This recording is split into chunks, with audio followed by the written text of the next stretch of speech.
Сәлеметсіздер ме? Бүгінгі сабақтың тақырыбы Қазақстанның климаты. Яғни, бүгінгі сабақта біз Қазақстанның климаты, айқын континенттік және құрғақ климат типі туралы үйренетін боламыз. Яғни, мына көріп тұрғандарыңызды Қазақстанның климаттық белдеу карталарының мөлшері, жауын-шашын мөлшері, қанша миллиметрден қанша миллиметр жауып отқаны. Яғни, біз қысқаша түсіндірме жұмыстарын айтып өтейін. Қазақстан климаты айқын континенттік және құрғақ климат типіне жатады. Бұл ерекшелік елдің географиялық орны мен табиғи жағдайларына тікелей байланысты.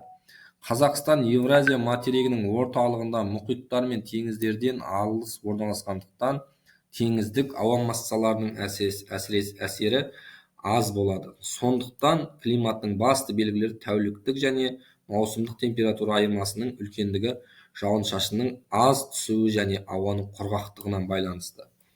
Қыс мезгілі ұзақ әрі суық. Солтүстік және шығыс аймақтарында температура кейде -30-ға дейін барады. Яғни бұл солтүстігіміз Астана жақ, Атбасар, мысалы 40 градусқа дейін деп жатқанымыздың солтүстік жақтардың қыс мезгілдерін айтып жатырмыз, төмендейтінін. Ал оңтүстік қыс жұмсақтау температура көбінесе -5, 10-ға дейін, 15-ке дейін барады.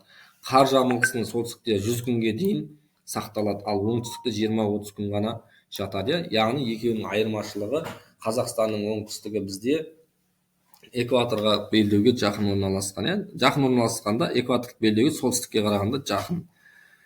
Келесі бізде Қазақстан климатының негізгі типі қандай және ол немен ерекшеленеді деген сұраққа жауап іздейік.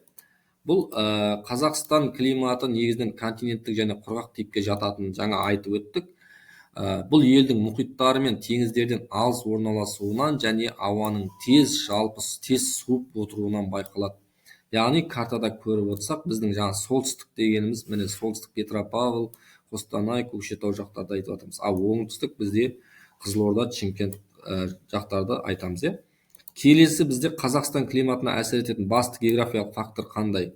Басты географиялық факторға келіп тоқталатын болсақ, Қазақстан климат ең көп әсер ететін фактор оның географиялық орны. Бізде географиялық орнымыз Евразия материгінің қақ ортасында орналасқан, яғни мұхиттардан алысырақ орналасқан кең байтақ аумағы бар.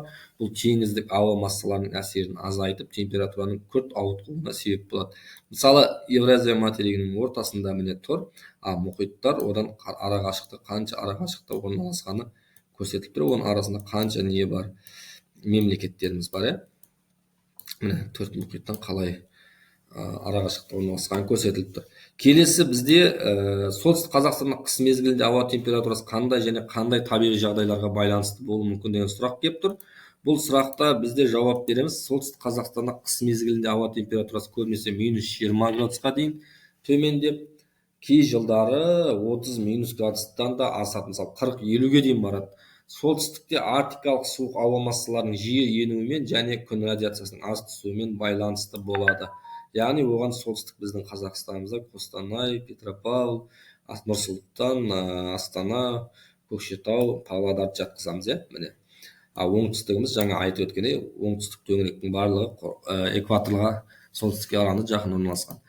Келесі Қазақстан аумағында жауын-шашынның ең көп түсетін аймақтары қай жерлерде және неге дәл солай дейді. Және неге дәл солай дегенде, мысалы, қараңыздар, жауын-шашын ең көп түсетін аймақ деп тұрмыз.